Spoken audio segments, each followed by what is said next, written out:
Վերադարձ դատախազի կողմից է դեռևս տաղացը։ Պաշտպան Խոդյան, խնդրեմ լսում եմ ձեզ բացման խոսքով։ Այս դատական քննության ընթացքում մենք հիմնավորելու ենք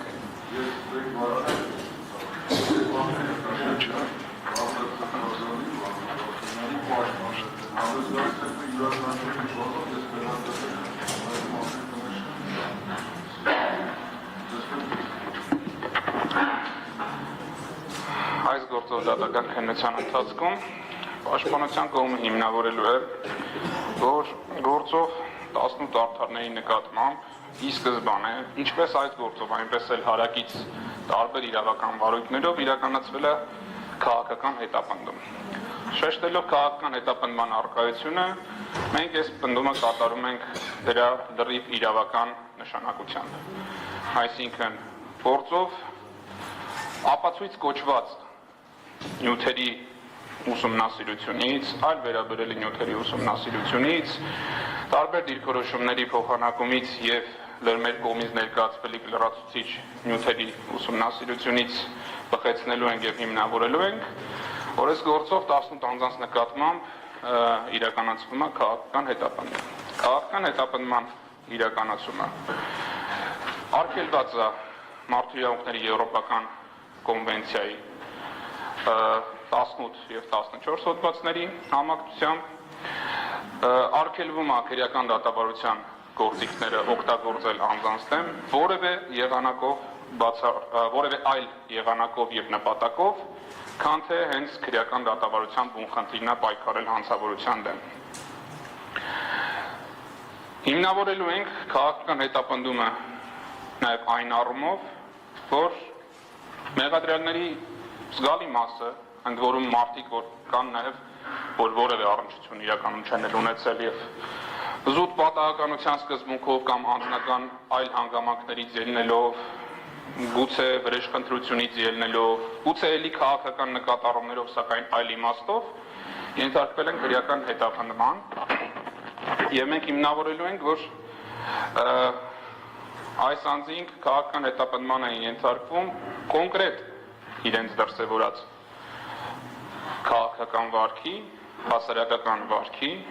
պետական կարևորության նշանակություն ունեցող հանգամանքներին, որպես քաղաքացի իրենց անմիջական մասնակցություն ապահովելու իրավունքը իրացնելու պատճառով նրանց նկատմամբ իրականացվել է հետապնդում ինչպես ապագայում վերջիններից վարքագիծը, օրինական վարքագիծը, սա շատ կարևոր է շեշտել, զսպելու եւ սահմանափակելու, այնպես էլ մեծ հավանականությամբ նախկինում կատարած քաղաքացիական, իրավական, օրենքով չարգելված գործունեության համար որպես պատիժ եւ վրեժխնդրություն։ Այս գործընթացին մասնակից են դարձվել Հայաստանի Հանրապետության տարբեր գերատեսչություններ, տարբեր պաշտոնատար անձինք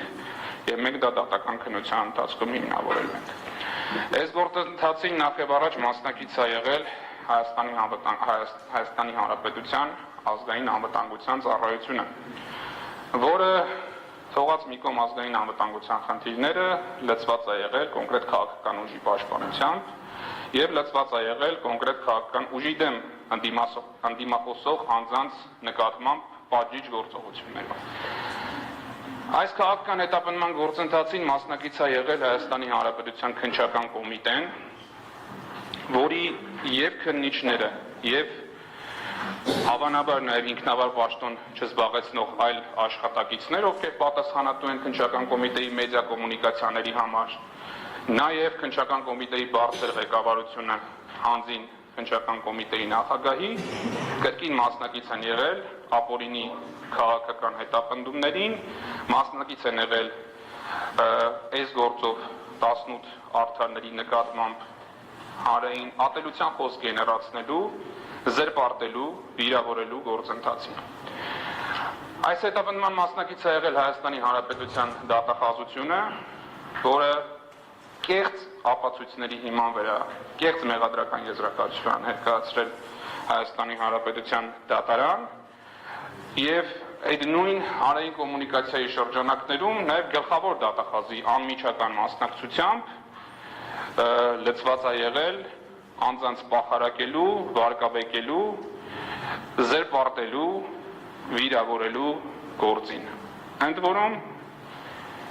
էլի չեմ արդարացնի նման գործընթացը որևէ պարագայում, սակայն դա պայմանավորված չի եղել գերատեսչական ամբիցիաներով կամ ինչ-որ գերատեսչական խնդիրներով, կամ իրենց պատկերացրած հանցավորության դեմ պայքարի ինչ-որ խեղաթյուրված գործիքակազմով, այլ ուղղեցել է շատ քաղաքական շարժառիթ եւ քաղաքական թիրախ, նպատակը հետապնդել ուղղակիորեն ծառայել քաղաքական իշխանության քաղաքական քմաճույքներին։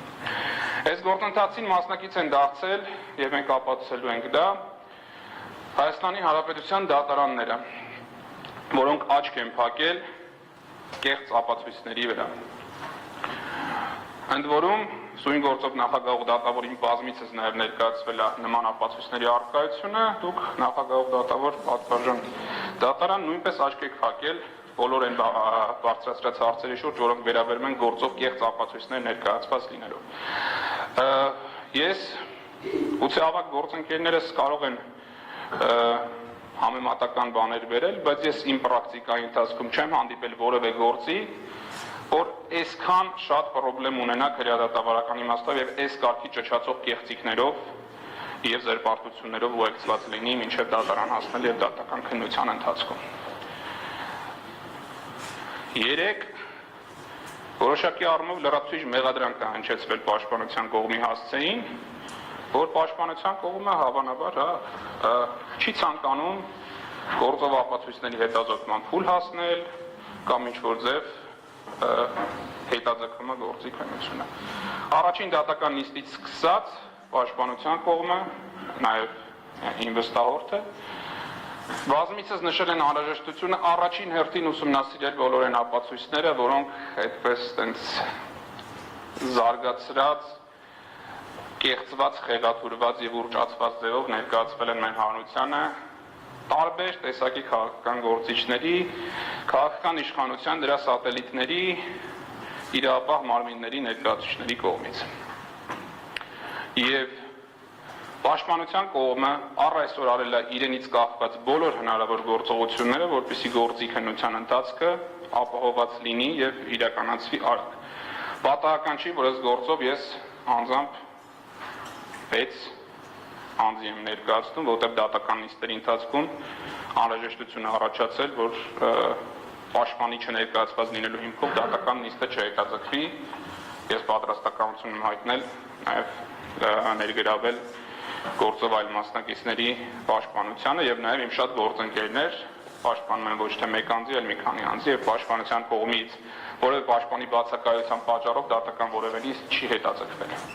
Մինչդեռ մենք տեսել ենք ինչպես է դատախազությունը հետևողականորեն քննեցնում այս process-ը, փորձելով խուսափել բոլոր այն հարցադրումներից, որոնք ներկայացվել են առաջին դատական նիստից սկսած։ Հիշեցնեմ, որ առաջին դատական նիստում բառացի իհարկե չեմ մեջ բերի, բայց բովանդակությունը ճիշտ կփոխանցեմ։ Առաջին դատական նիստի ընթացքում շատ սուր քննադատություն արժանացավ այն պնդումը, որ գործում կան կեղծված ապացույցներ։ Մի քանի նիստեր հետո դատախազության ներկայացուցիչները դիրքորոշում հայտնեցին, որ չեն բացառում, որ հնարավոր այդպիսիք առկա լինեն, սակայն անհրաժեշտ է դա ուսումնասիրել։ Ինքնին այս միտքը, որ մեղադրանքը դատարան բերած դատախազը չի բացառում, որ իր բերած նյութերի մեջ կարող է լինել կեղծված ապացույց,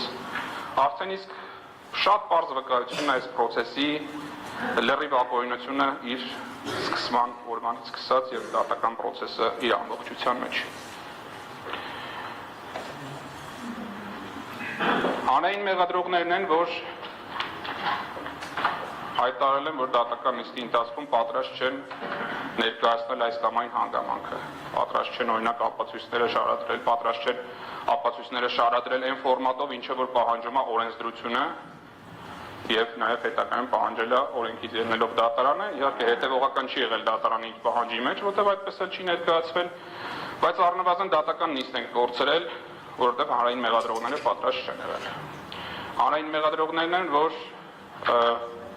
այդպեսի դիրքորոշում ես հիշում եմ երկու, առնվազն դատական նիստով ներկայացրել են։ Հանրային մեղադրողներն են, որ նախորդող նիստերից մեկով ասել են, որ պատրաստ չեն բացման խոսքերին եւ միայն պաշտպանության կողմի դիրքորոշումից հետո, որ մենք պատրաստ ենք մնացել են դատական նիստին եւ սկսել են ընթերցել 18 մեղադրյալների բառ առ բառ նույնական մեղադրանքը երևի թե 5-6 ժամ տևողությամբ։ Հետևաբար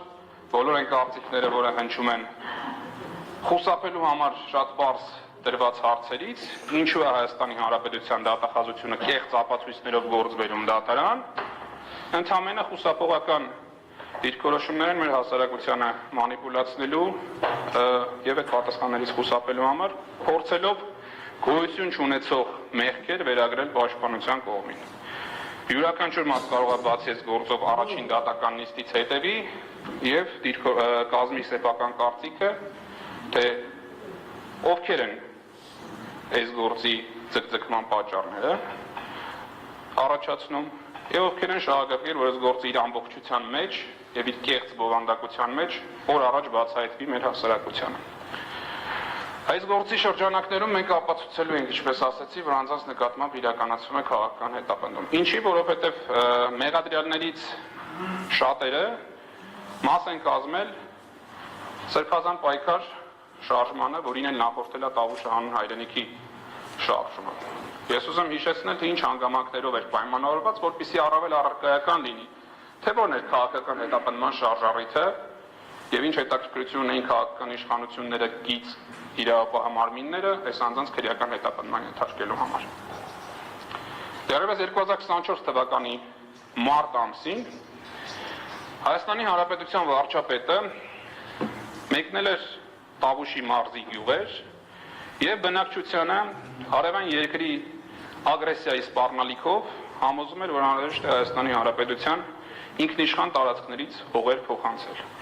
Այնպիսի տարածքներից, որոնք ունեին Հայաստանի Հանրապետության պետական կադաստրի կողմից տրված վկայականներ, համարվում էին Հայաստանի Հանրապետության քաղաքացիների սեփականություն,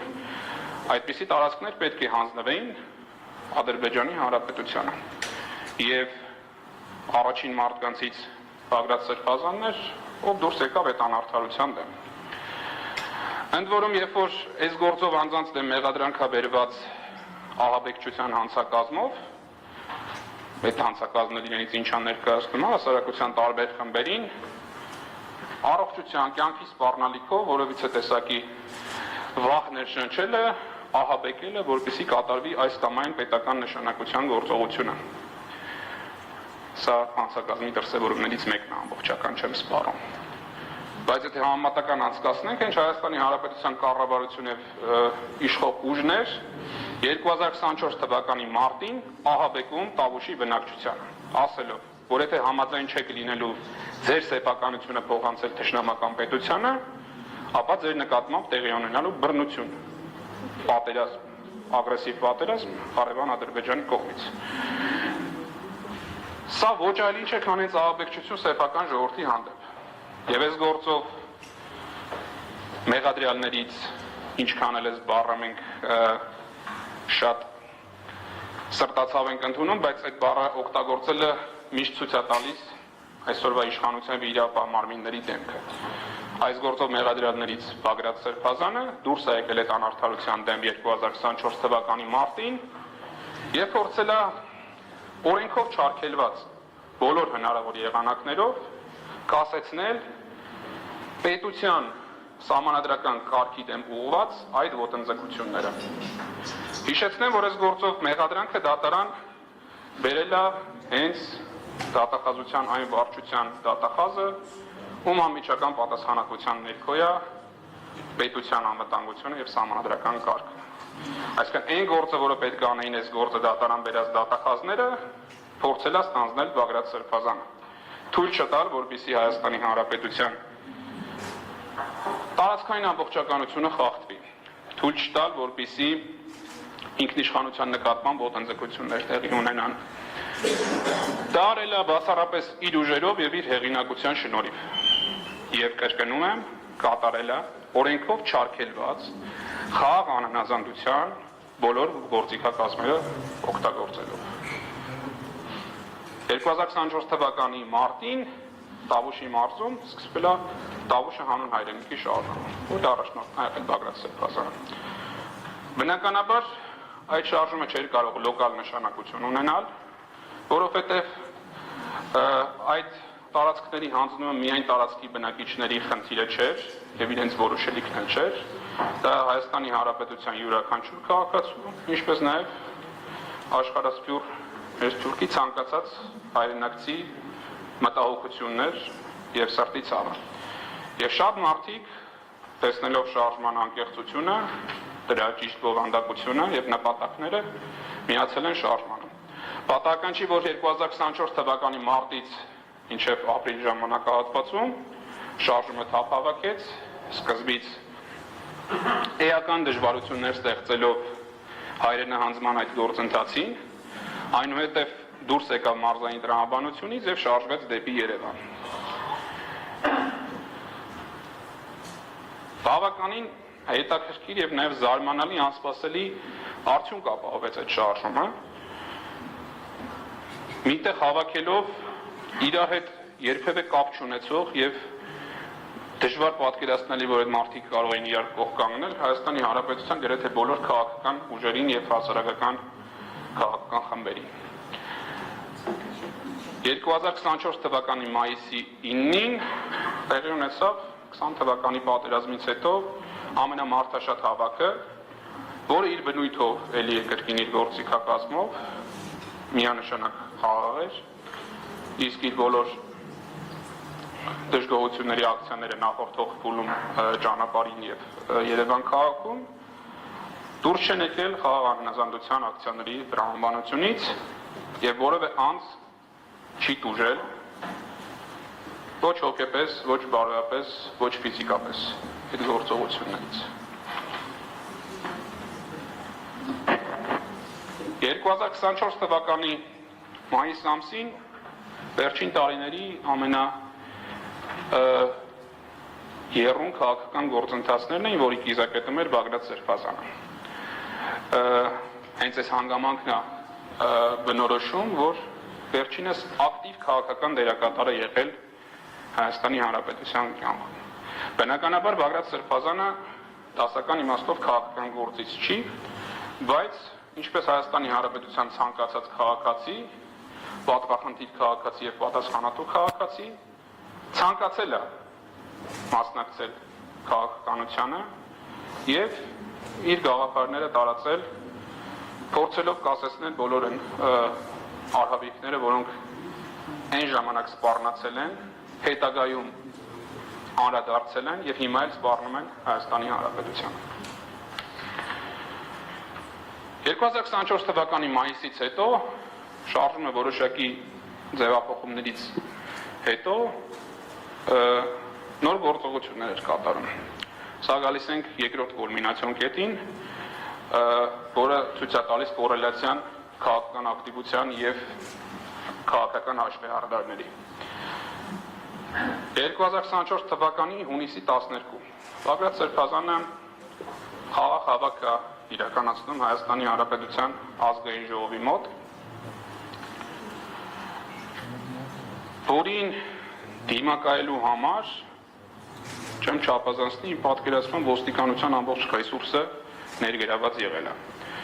Եթե նույնիսկ մարդաքանակով որոշակի վերապահումներ անենք, չնայած այդ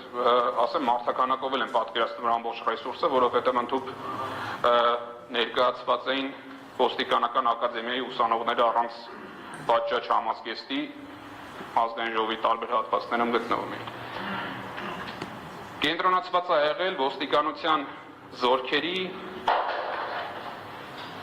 հատուկ միջոցների ամբողջ սպեկտրը,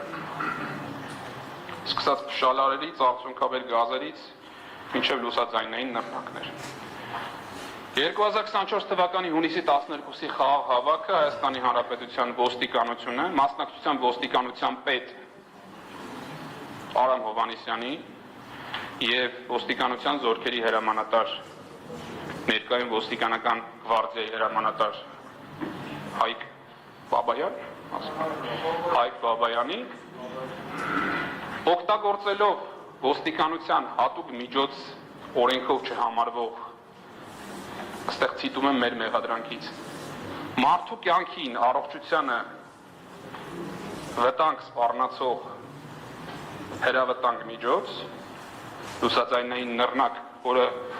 իր ստանդարտով կիրառելի չի խաղաղ ցույցերի նկատմամբ կիրառելու համար, ուղղակի նռնականետել են խաղաղ ցուցարարներին, որոնց թվում եղել են ինչպես տղամարդիկ, այնպես էլ կանայք, մանկահասակ երեխաներ։ Առանձին թիրախավորում են ստացել նաև զանգվածային լրատվության միջոցների ներկայացուցիչները, ուղղակիորեն նրանց ուղղությամբ էլ նետվել են լուսաձայնային նռնակներ։ Եթե որոշակի տեխնիկական զարգացվածության պակասի պատճառով նախկինումը տասնամյակներ առաջ որևէ գործողություն կարող է ֆիքսված չլինել եւ ես մի քիչ կարող եմ զգուշավորություն դրսևորեի պատասխանատու հայտարարություններ կատարելիս, գոնե 2024 թվականին մեր օրերում այդ ամեն ինչը տեսաձայնագրված է։ Եվ այն յուրաքանչյուր արտահայտությունը, որ ես հիմա դատանում հնչեցնում եմ, տեսագրությամբ փաստարկված տվյալներ են։ Տեսագրությամբ փաստարկված է ինչպես է ոստիկանապետը հանձնարարում զորքերի հրամանատարին ձեռքով էլ ուղղությունը ցույց տալիս, թե որ հատվածում է պետք նետել լուսաձայնային նռնակը։ Տեսագրությամբ հաստատվում է, որ այդ պահին չի եղել որևէ հիմք ցուցարարների նկատմամբ բռնություն գործադրելու համար։ Այդ օրվա տվյալներով շուրջ 100 անձ ստացել է մարմնական վնասվածք։ Մեկ անձ ստացել է ծանր մարմնական վնասվածք, ընդմիշտ կորցնելով ձեռքի մատները։ Նույն օրը, թե հաջորդ օրը Հայաստանի Հանրապետության վարչապետը ազգային ժողովի ամբիոնից խրախուսել է ոստիկանական գործողությունները, ասել է, որ ոստիկանությունը վարվել է ճիշտ եւ տեղի։ Այդ օրվա այլ տեսակադրերով մենք տեսել ենք, թե ինչպես են ոստիկանական պատի հետև տարվում եւ պարզապես խոշտանգվում ակտիվ քաղաքացիներ։ Տեսանյութեր կան, ինչպես են ոստիկանները շարք կազմած մի հարված հասցնելով, ծեծելով մարդուն տանում մտցնում ոստիկանական մեքենաներ։ Որն է եղել Հայաստանի Հանրապետության քննչական կոմիտեի եւ Հայաստանի Հանրապետության գլխավոր դատախազության արձագանքը այս գործողություններին։ 2 տասնյակից ավել անձ մեղադրվել է եւ այս պահին այլ գործերը գտնում են դատարաններում զանգվածային անկարգությունների մասնակցության համար, որևէ ոստիկանի մեղադրանք չի առաջադրվել, թեկուզ պատկերացնենք շարքային ոստիկանը տաքացել է եւ ինչ որ ցուցարարի նկատմամբ բռնություն է գործադրել եւ հրամանատարը բացարձակ կապ չունի դրա հետ։ Որևէ ոստիկանի մեղադրանք չի առաջադրվել այդ բռնի գործողությունները կատարելու համար։ Տեսանյութեր կան արորլվիկ մարդկանցով։ Այդ նույն օրը Բագրատ Սրբազանը այցելել է հիվանդանոցներ եւ հանդիպել տասնյակ տուժած մարդկանց հետ, ովքեր պատմել են, ներկայացրել են ոստիկանության աշխատակիցների կողմից դրսևորված այլանդակությունները, ծեծը, ջարդը, խոշտանգումը, վիրավորանքները։ Արձանագրում եմ, Հայաստանի Հանրապետության քննչական կոմիտեի գլխավոր դատախազությունը հովանավորել են այդ բռնությունները։ Ինչի են հովանավորել, որովհետև առ այսօր անցել է համարյա 2 տարի, որևէ պատշաճ իրավական ընթացք չի տրվել այդ բռնություններին։ Էլի, անում են վերապահում։ Պատկերացնենք հրամանատարությունը տեղյակ չէր եւ ինչ որ առանձին տաքարյուն ոստիկաններ էին տասնյակներով հավաքվել եւ ցուցարար ծեծում։ Այս հատկանիշները էլի որպես կոռելացիա հիմնավորում են, որ Հայաստանի Հանրապետության իշխանությունները եւ իրավապահ մարմինները ունեցել են առանձնահատուկ վերաբերմունք Սրբազան պայքարի Տավուշ հանուն հայրենիքի շարժման մասնակիցների, կազմակերպիչների եւ ակտիվ քաղաքացիների նկատմամբ։ Նրանց նկատմամբ սկսվել են շինծ ու հետապնդումներ, ծեծված մարդկանց նկատմամբ հարուցվել են քրեական գործեր զանգվածային անկարգությունների մեղադրանքով, իսկ ոստիկանական բռնություններից տուժած անձանց վերաբերյալ Հայաստանի Հանրապետությունը իրենս իրավապահ մարմինների որևէ պաշտպանություն չի ապահովել։ Սա ուղղակիորեն մատնանշում է քաղաքական հետապնդման բազան։ Դրանից հետո արդեն երբ որ այդ գործողությունները տեղի ունեցան, շարժումը բավականին կոշտ եւ ապօրինի միջամտության արդյունքում որոշակի ժամանակ ընդմիջում վերցրեց, մենք արդեն հասնում ենք այս գործի նյութերին եւ տեսնում ենք, որ հուլիս ամսի բացառապես օդից վերցրած օպերատիվ տվյալների հիման վրա, ինչի եմ ասում բացառապես օդից վերցված, որտեղ նախորդ դատական նիստերի ընթացքում մենք տեսանք, որ դատախազությունը ուղղակիորեն հրաժարվեց, առարկեց, որպեսզի այս փուլում դատանին ներկայացվեն տվյալներ, եթե այդպիսիք եղել են։ Օդից վերցված օպերատիվ տվյալների հիման վրա Սրբազան պայքարի մասնակիցները սկսել են գաղտնալսվել։ Այս ամբողջ ներկայացրածից մեջ սա չարյաց փոքրագույնը կարելի է համարել, ինչ ալինի, որ մարդկանց գաղտնալսում են ապօրինաբար։ Նորություն չի ընդհանրապես, ոչ առաջի դեպքն է, ոչ վերջին, որովհետև հունիսի 12-ին չարձագանքել իրապահ մարմինների կողմից արդեն ցույց էր տալիս, որ իրապահ մարմինները հակված չեն Հայաստանի Հանրապետությունում ապահովել անձանց իրավունքները, մասնավորապես խաղաղ հավաքների ազատության, առողջության պահպանման,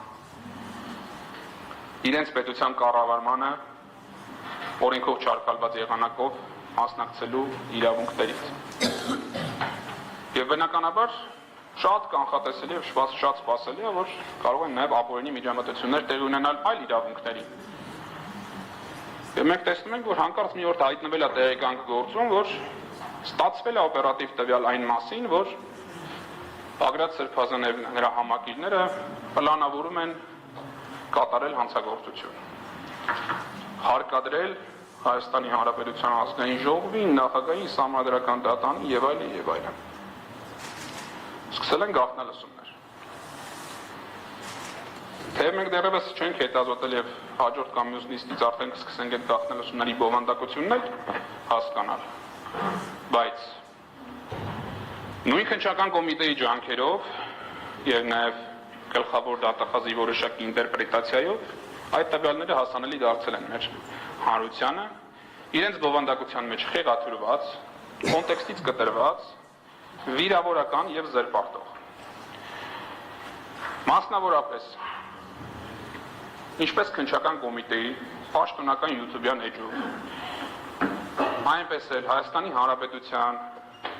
հանրային հեռուստաընկերությամբ, Հայաստանի Հանրապետության քննչական կոմիտեի նախագահի եւ գլխավոր դատախազի անմիջական մասնակցությամբ իբրև թե հրապարակվել են գործի վերաբերյալ նյութեր, որոնք իրականության հետ աղերս չեն ունեցել։ Այսինքն այս պաշտոնատար անձինք նաեւ որոշակի ինչ-որ տեխնիկական աշխատանք կատարող, չգիտեմ, քննչականի YouTube-յան էջով ավարում, քննչականի նախագահն անձամբ թե ունի դրա համար առանձին աշխատող։ Հրապարակվել են այս խեղաթյուրված տվյալները։ Ընդ որում շատ հետաքրքիր մի ընդդում էլ կատարել, մենք դա վերջում ներկայացնելու ենք նաև դատանին միջնորդություն հետազոտել քննչական կոմիտեի տարածած հաղորդագրությունները։ Այդ հաղորդագրությունները իրենց բովանդակության մեջ ունեն ինչպես իրավական նշանակության տարրեր, այնպես էլ ակնհայտ քաղաքական նշանակության տարրեր։ Օրինակ, երբ որ մենք նայում ենք դատախազության մեղադրանքը, դրա մեջ եւ համեմատում ենք քննչական կոմիտեի հաղորդագրությունների մեջ, այս հաղորդագրությունների մեջ շատ ինֆորմացիա է գնում, որը դատախազությունը իրավական մեղադրանքի տեսանկյունից կարիք էլ չի համարել ընդգրկել մեղադրանքներում։ Սա մի պահ անցնում եմ դատախազության դիրույթ եւ պատկերացնում մի պահ, որ այդ մեղադրական եզրակացությունն եւ մեղադրանքը իրավական որևէ նշանակություն կարող է ունենալ։ Բայց նույնիսկ այդ համեմատության մեջ տեսնում եմ, որ քննչական կոմիտեն ուղղակի քաղաքական քարոզչություն արել, փորձելով վարկաբեկել, վնասել քաղաքական դաշտի գրեթե բոլոր դերակատարներին, ովքեր ունեն ընդդիմադիր հայացքներ։ Սա նույնպես վկայում է այս գործը քննող անձանց քաղաքական դիրքորոշումների եւ քաղաքական շարժառիթների առկայությունը։ Հաջորդիվ Հայաստանի Հանրապետության քննչական կոմիտեն այս նույն մոնտաժված խոսակցությունները եւ կոնտեքստից կտրած խոսակցությունները ի զարմանս մեզ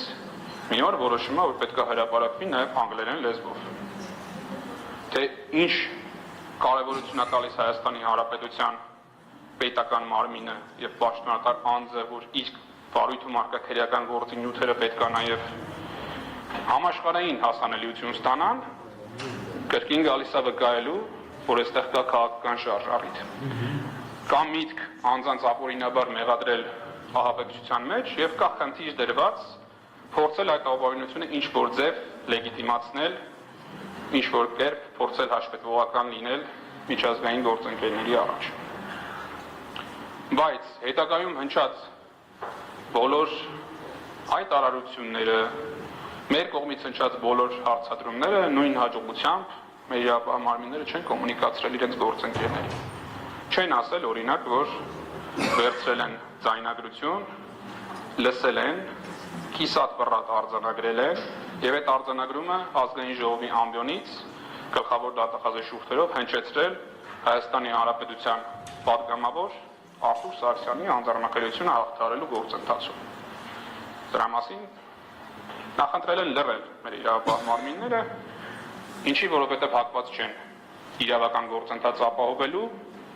հակված են քաղաքական հետապնդում իրականացնելու։ Վերադառնալով ձայնագրություններին, գործի քննության ընթացքում մենք դրանք լսելով, մեր հարությանը ներկայացնելով, ընդ որում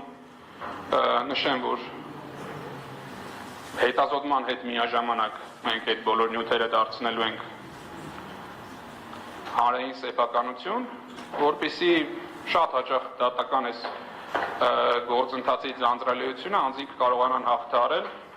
այդ տվյալներին ինքնուրույն ծանոթանալու եղանակով։ Եվ յուրաքանչյուր անձ հնարավորություն կունենա ինքը լսել եւ գնահատական տալ, թե ինչ բովանդակություն են դրանք եւ դրանցից ինչ են բխեցվել։ Այնուհետև ամիսներ շարունակ կեղծ օպերատիվ, այսինքն օդից վերցված օպերատիվ տվյալի հիման վրա դատարանները բավարարել են միջնորդություններ անձանց գաղտնը լսելու եւ տարբեր ժամանակահատվածներում լսել են տարբեր խոսակցություններ։ Օրինակ, ամիս կարող առնեմ, բայց մոտավոր ճիշտ ժամանակահատված եմ ասում, 24 թվականի օգոստոս-սեպտեմբեր ամիսներին ինչ որ անձինք խոսելուց ասել են, որ լավ կլիներ Հայաստանի Հանրապետության վարչապետի կայքում նրա նկարի վրա ավելացնել սատանայի կոտոշներ, որպես քաղաքական ակտիվիզմի ինչ-որ դրսևորում։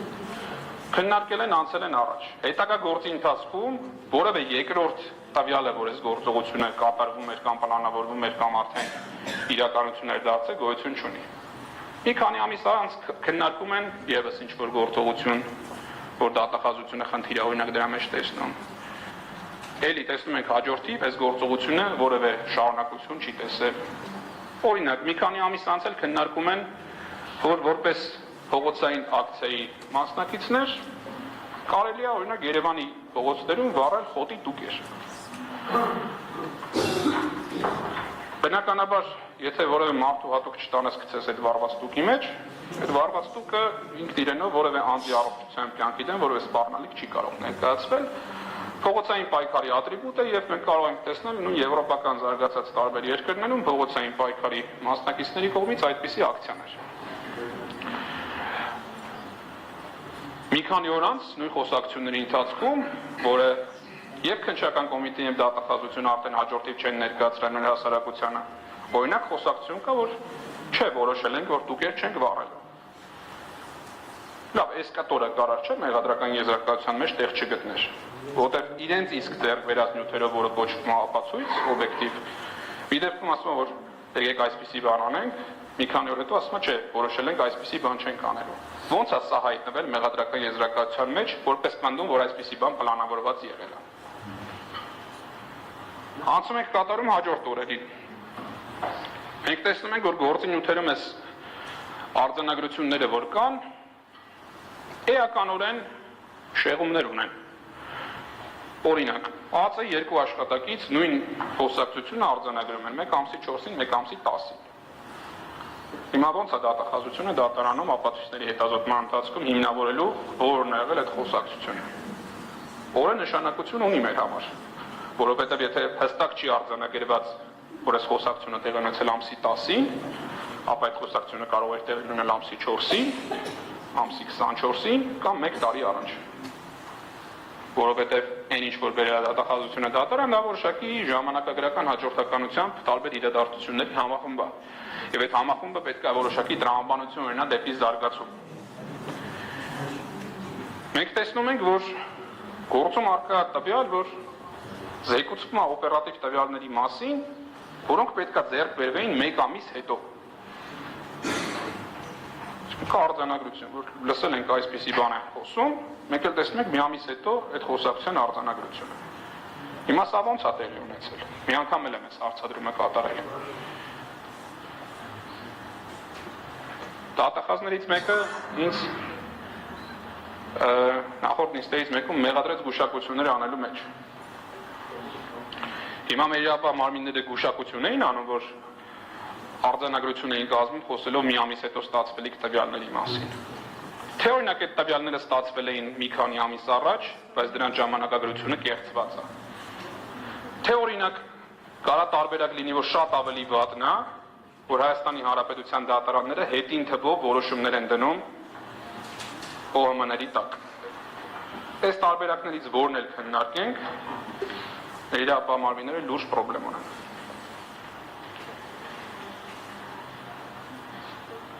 Ընդ որում բոլոր այս տեսակի խախտումները նորից եւ նորից հիշեցնեմ իրականացվել են ակնհայտ անմեղ մարդկանց նկատմամբ։ Այսպիսի ապօրինի գործողությունների Պանդորայի արկղը բացելով մեր իրավապահ մարմինները հուշում են, որ այսպիսի գործողություններ կատարել են կատարվել Հայաստանի Հանրապետության յուրաքանչյուր քաղաքացու նկատմամբ։ Ընդ որում քաղաքական դերակատարներն էլ չեն էլ թաքցնում, որ այդպիսի գործիքակազմ իրենք տիրապետում են եւ պատրաստվում են օգտագործել։ Այս ձայնագրությունների համանման ուրիշ գործերի մեջ հիմա չեմ ուզում խառնվել, բայց մեր հանրությանը շատ պարզ հասանելի կարա լինի, թե ինչպիսի նույնաբովանդակ կամ նույն մեթոդիկայով մշակված ձայնագրություններ են պարբերաբար հրապարակվում իրավապահ մարմինների կողմից։ Մենք տեսել ենք, որ տեսանյութեր են հրապարակվում կեղծված եւ տեսանյութերի վրա պսևդոփորձագիտական եզրակացություններ են տրվում քրեական գործերի մեջ, որպես օրինակ վերեմ Արշակ Սրբազանի դեմ սկսված ապօրինությունների գործընթացը։ Իրավապահ մարմինները մեր հասել են այն աստիճանին, որ ոչ միայն իրավաբանությունն են խեղաթյուրում, ոչ միայն մանիպուլյացիա են անում իրավական փաստական հանգամանքներով կամ հանցակազմերով, ուղղակիորեն գործի մեջ դնում են կեղծված ապացույցներ։ Վկան այս գործով հունվարի 2-ի ձայնագրության զննության արձանագրությունը։ Նույն ձայնագրությունների բովանդակության ուսումնասիրությունից, ինչը որ դատախազությունը փորձում է օգտագործել որպես մեղադրանքի տեսակետը հիմնավորող տվյալներ, ուղղակիորեն բացահայտվում է իրավապահ մարմինների քաղաքական շարժառիթը։ Հանդիմադի շարժումը, որին հունիսի 12-ին ապօրինաբար միջամտել են եւ որոշակի առումով կասեցրել, նախապատրաստում էր իր հետագա քաղաքական գործունեությունը։ Շուրջ 12 ամիս գաղտնալսման պայմաններում։ Այսինքն պատկերացրեք, որ 12 ամիս իրավապահ մարմինները գաղտնալսում են իրենց մեկնաբանությամբ ահաբեկչական խմբի եւ վերջին բանը, որ հրամցնում են հասարակությանը, այն որ մարդիկ խոսում են մետաղական աստղիկներ օգտագործելու մասին։ Սա է մեր իրավապահ մարմինների ռեսուրսն ու հնարավորությունները, թե ակնհայտ է, որ այս մարդիկ որևէ հանցանք չեն կատարել եւ ուղղակիորեն տարբեր օրերի խոսակցություններ մանիպուլացվում են անձանց նկատմամբ ճնշումներ իրականացնելու համար։ Երբ որ հասնենք այդ ձայնագրությունների ավելի ուշ փուլին, ապրիլ-մայիս ամիսներին, դա շատ պարզ հենց այդ ժամանակի հոսքը եւ տրամաբանությունը ցույց է տալիս, որ իրավապահ մարմինները հասկացել են, գուցե նաեւ զեկուցել են, որ շարժումը երկրորդ շնչառությունն է ստանում։ Որոշակի փողոցային ակցիաներ են կազմակերպվում, որը կարող է էական դժվարություններ առաջացնել քաղաքական իշխանության համար։ Եվ նորից գալիս են հանրային առնում նորապօրինությունների շղթայի, ելի քաղաքական իշխանությանը պահելու համար։ Ընդ որում, պահելու համար օրինական գործողություններից։ Բնականաբար ցանկացած իրավապահ մարմնի ներկայացուցիչի աշխատանքը պաշտոնատար անձանց անվտանգության ապահովումն է։ Բայց եթե այդ անվտանգությանը ոչինչ չի սպառնում,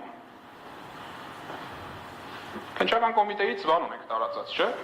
Հաղորդագրություն ունենք իմ սիրելի Հրայր Սարգսակի վերաբերյալ։ Ասում են, որ այս շատ վախենալու մարդու տեսք ունեցող անձը պլանավորում էր մի քանի քաղաքական գործի հավաքել մի կենտրոնում եւ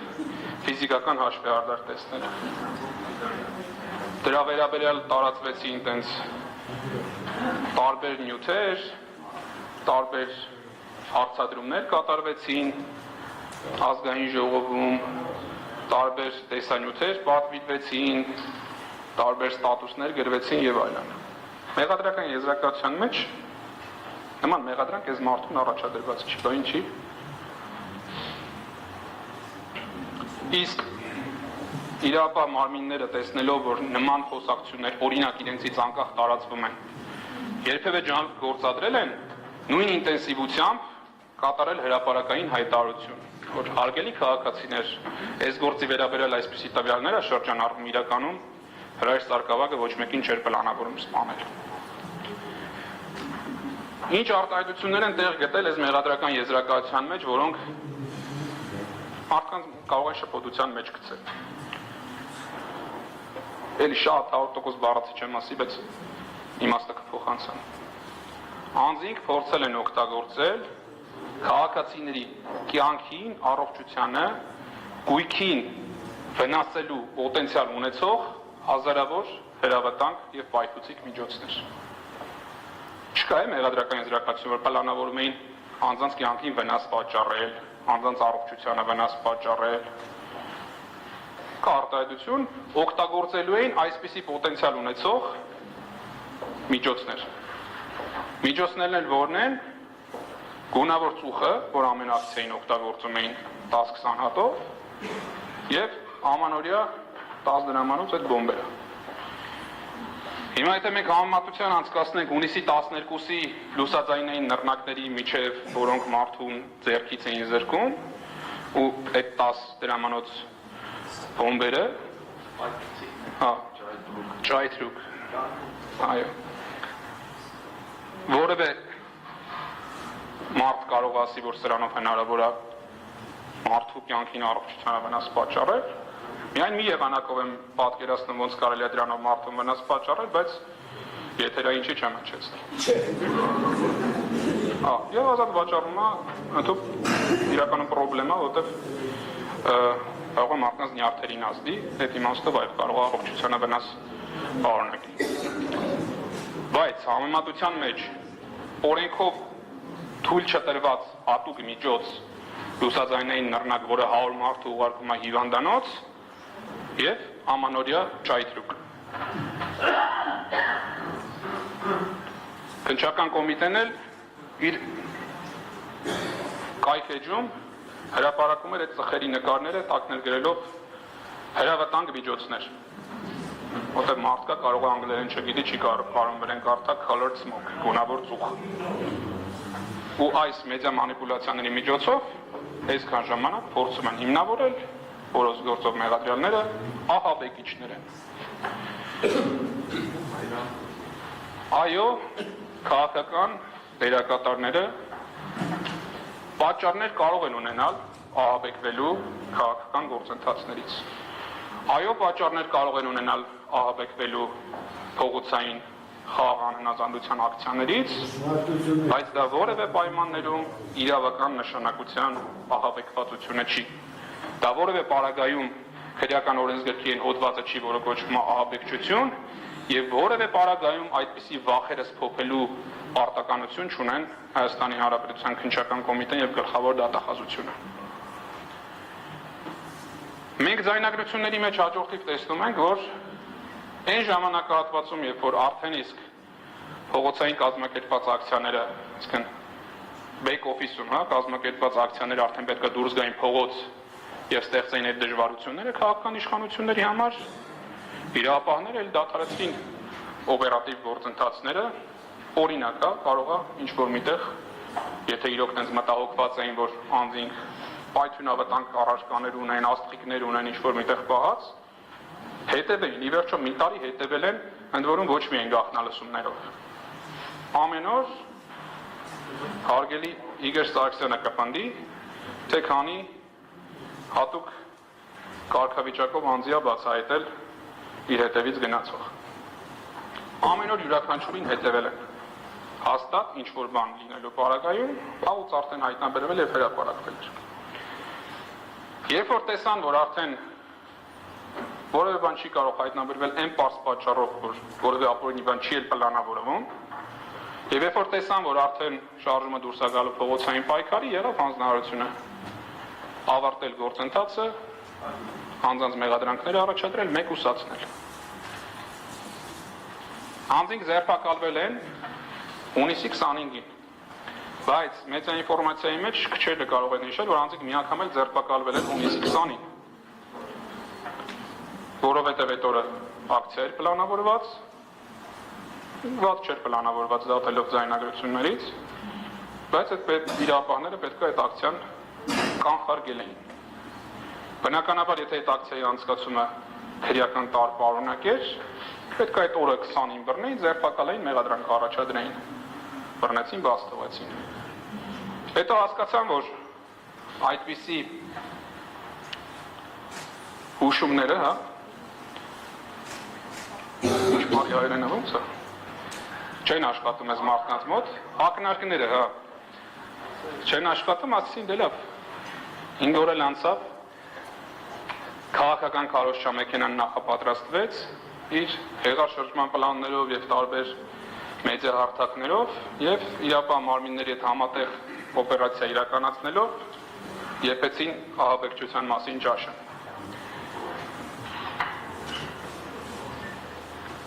Հետագայում էլ տեսնում ենք, օրինակ, ես անկեղծ հույս ունեի, որ գոնե այդ մի հարցով հանրային մեղադրողները զերծ կմնան շարունակելուց, որտեղ մեծ հաշվով նպատակին այս փուլի համար գոնե հասել էին, բայց շատ տհաճ է մեղմ ասած այդ բառը օգտագործելով, երբ որ գործի քննության ընթացքում որոշել են գաղտնալսել սրբազանների սենյակը քրեակատարողական հիմնարկում, թե ինչ են երկու սրբազաններ խոսում իրար հետ։ Եվ այսօր էլ որպես մեղադրանքի ապացույց, թե որևէ կապ չունի, որևէ նշանակություն չունի, հանրային մեղադրողները պնդում են, ես հատուկ այդ հարցադրումն էլ արեցի, եթե կհիշեք, էջը նշել եք, բայց բովանդակություն չեք ասել, արդյոք ուզում եք սա էլ հրապարակեք, պատասխանն եղավ այո։ Ինչ հանգամանք էր հաստատվելու դրանով, ինչպես պաշտպանության կողմներ պահանջում, ինչպես նաև օրենքներ պահանջում, ինչպես դատարանն էլ պահանջեց, սակայն հետագայում իր պահանջի պահպանմանը հետևողական չեղավ, մեղադրանքի կողմը չպարզաբանեց, ինչ փաստական հանգամանք էր հաստատվելու սրբազանների խոսակցությունների գաղտնալսումով։ Այս գործով մեզ ուղարկել են քննչական կոմիտեից սկանավորված գործի նյութեր։ Ձեր մոտ հավանաբար սկանավորված տարբերակը չի, բայց կարող է բնօրինակների մեջ էլ այդպես։ Ինչ որ մեկի կողմից, ենթադրում քննիչի կողմից կարա լինի, բայց չեմ կարող պնդել։ Որոշակի ընդգծումներ կան գործի նյութերի վրա։ Ինչ որ հատված օրինակ մասով ընդգծել է։ 10 նման ընդգծումից 2-ը կարող է ունենալ իրավական նշանակություն, 8-ը քաղաքական խառնակցության մասին է։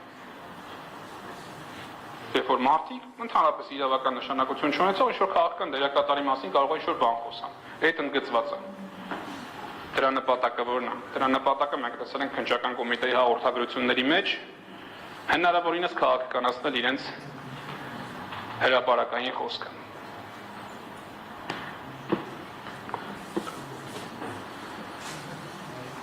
Գալով արդեն դատական գործընթացին։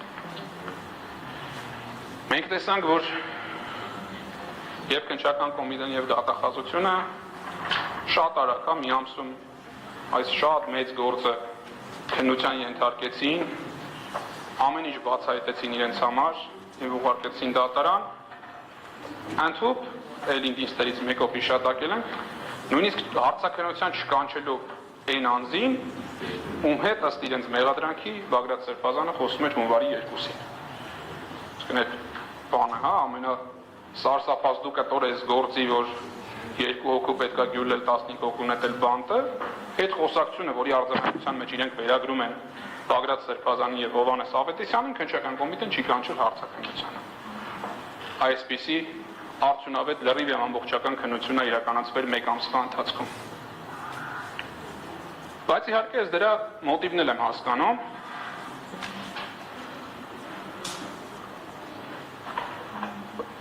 Շատ հեշտ է նման գործը քննել, ուղարկել դատարաններ, ասել դե մենք այս գործի հետ էլ կապ չունենք։ Հիմա թող արդեն դատավորները գիշերը չքնեն, տենան ինչ են անում այս գործի շուրջ։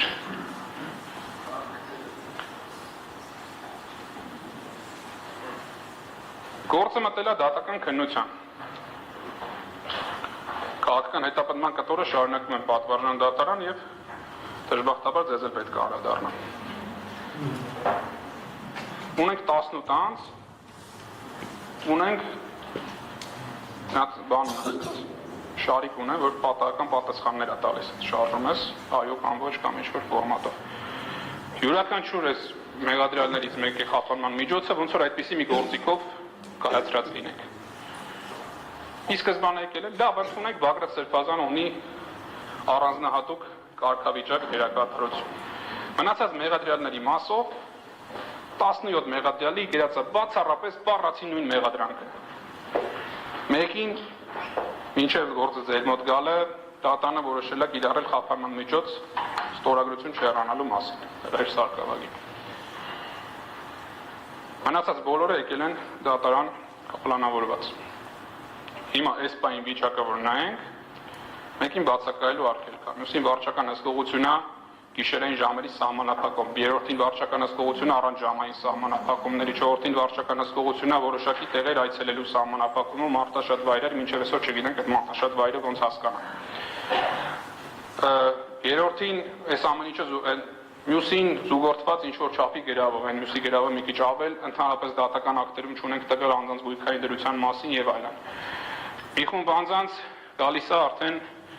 տնային կալանք էլի տարբեր ռեժիմների սահմանափակումներով, դատական ակտերը ձեր կայացրած ես վերցնում նայում եմ, պատճառաբանությունները, շարադրանքը լրիվ նույնն է, մեղադրանքները լրիվ նույնն են, վերջում ձևակերպումը ինչ-որ բան։ Այո, հնարավորություն ունենք բոլորին պահել կալանքի տակ, եթե նայում ենք քաղաքական հետապնդման, ապօրինի հետապնդման տրամաբանության մեջ, բայց կարող է իմ մոտեցումը մի քիչ ծայրահեղական է, գործընկերներս չկիսեն, բայց ես չեմ ընդունում անձանց իրավունքների փոքր սահմանափակման, ոչ օրինական փոքր սահմանափակման թույլատրելիությունը։ Բնականաբար լավ է, որ օրինակ Լիդիա Մանթաշյանը կալանավայրում չի եւ վարչական հսկողության պայմաններում կարողանում է նաեւ աշխատել։ Բայց երբ որ նայում ենք ինչ պետք է լիներ բնական իրադրությունը, ընդհանրապես պետք է նրա նկատմամբ մեղադրանք չլներ, որովհետեւ խափանման միջոց չլիներ։ Օրինակ դուք որևէ անձի հաճելի կլինի, երբ որ գիշերը քնած տեղից զարթնում է, որովհետև ոտքին դրված սարքը հանկարծ զայատկան նստել է ու հենց բան անում։ Հուշում է, որ ժամը 4-ին պետք է զարթնել ու զայատկի դնել այդ սարքը։ Կամ գնալ ինչ-որ սարճարանում նստել, կողքի բանից միանալ զայատկային։ Ինչի համար? Քաղաքական, հասարակական դիրքորոշում արտահայտելու համար։ Այդ էլ է եղել ձեր հնարավորությունների տիրույթում, գոնե դատաքննության ընթացքում մինիմալի հասցնել բոլոր այն խախտումները, որը իրավապահ մարմինները արել են եւ ինչպես արդեն ասացի, ազատվելու համար շատ շուտ ուղարկել դատարաններ։ Բայց այդտեղ էլ ես հետևողականություն եւ փաստերի պատճառը հետևանքային կապ չեմ տեսնում, ավելի շուտ տպավորություն է ստանա, որ ըստ տրամադրությամբ եք որոշումներ կայացնում։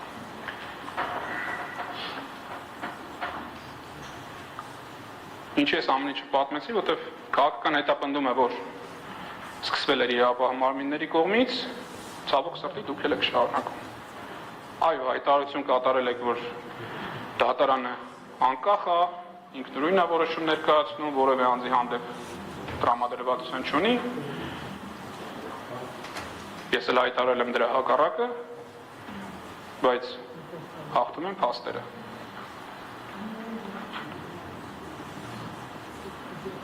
Իրավական պարզ տրամաբանությունը հուշում էր, որ այն պարագայում, երբ որ վերաքննիչ դատարանը որոշեց, որ հրահր սարքավագը չպետք է լինի կալանքի տակ եւ բացակայելու արգել խափանման միջոցով պետք է ներկայանա դատարան, դատարանը հետևելով եւ խտրականության արգելքի եւ պարզ մարդկային վերաբերմունք ցուցաբերելով բոլորի հանդեպ պետք է կիրառեր նույն մոտեցումը։ Ի վերջո ամիսների կտրվածքով խափանման միջոցները որոշակիորեն մեղմացվեցին ձեր կողմից։ Բայց ինչի պետք է օրինակ Լիզա քանի ամիս է ստացել։ 5 ամիս Լիզա Մանտաշյանը անցկացներ Կալանավայրում, որն էր դրա հանրային օգուտը։ Հիմա երբ որ Կալանավայրում չի ինչպես ազնում ես գործի վրա կամ ինչ կերպա խոչընդոտում կամ ինչ պրոբլեմա ստեղծում։ Եվ յուրաքանչյուրի մասին անհատական կարող եմ այսպես ասել։ Այս բոլոր գործընթացները գալիս են հուշելու, որ մենք ցավոք սրտի շատ վաղուց գործ չունենք հասարակ իրավական գործընթացների հետ։ Ինքան հաճույքով եմ գնում մասնակցում ինչ-որ կեղտոտ քրեական գործի, որտեղ կա հանցագործություն, կան ինչ-որ լուրջ իրավական փաստարկներ, շատ բան տարօրինակ է էլի այս բանը ասել, բայց այո, հաճույք եմ ստանում, որտեղ մասնագիտական գործունեություն եմ իրականացնում այնտեղ ամբողջ ծավալով։ Այստեղ ինձ ոնց որ մենախոսությամբ ենք զբաղվում, համարելով, որ իրականացնում ենք պաշտպանություն։ Ավելի ճիշտ մենախոսություն չի, հասկանում ենք, որ ձեր համար նշանակություն չի ունենալու, բայց գոնե մեր կոմունիկացիան ստեղծում ենք հանրության հետ փորձելով ներկայացնել այս գործի բոլոր թերությունները։ Ամփոփելով խոսքս ասեմ, այս գործի քննության ընթացքում նախկինում մենք ապացուցել ենք, ներկայում մենք պարբերաբար ապացուցում ենք եւ ապագայում էլ այդ գործողություններով եւ նյութերի հետազոտումով ապացուցելու ենք, որ իրականում տեղի ունեցել փոխատեղում այն բոլոր անձինք, ովքեր պետք է ունենային մեղադրյալի կարգավիճակ, հանդես են գալիս մեղադրողի դիրքից։ Եվ այն անձինք, ովքեր ունեն մեղադրյալի կարգավիճակ, իրենք ճշմարիտ մեղադրողներն են, որտեղ մեղադրում են տարբեր եւ քրեաիրավական նշանակության եւ բարձ մարդկային նշանակության մեղքերի մեջ։ Մեղադրում են, որ Հայաստանի Հանրապետության իրավապահ մարմինները չեն առաջնորդվում մարդու իրավունքներով։ Մեղադրում են, որ Հայաստանի Հանրապետության իրավապահ մարմինները առաջնորդվում են քաղաքական շահերով։ Մեղադրում են, որ Հայաստանի Հանրապետության իրավապահ մարմինները պարտակում են քաղաքական դերակատարների կողմից, այս բառն էլ օգտագործեմ, որ շատ մեղ չվրստեմ, առերևույթ ճճացող հանցագործություններ։ Մեղադրում են նրա մեջ, որ կարող են բռնություն կիրառել քաղաքացիների նկատմամբ, հետո այդ նույն ծեծված քաղաքացիների նկատմամբ քրեական հետապնդումներ հարուցել։ Մեղադրում են նրա մեջ, որ ուզեցել են առանձին դերակատարներ ոտնձգել Հայաստանի Հանրապետության ինքնիշխանության, տարածքային ամբողջականության դեմ,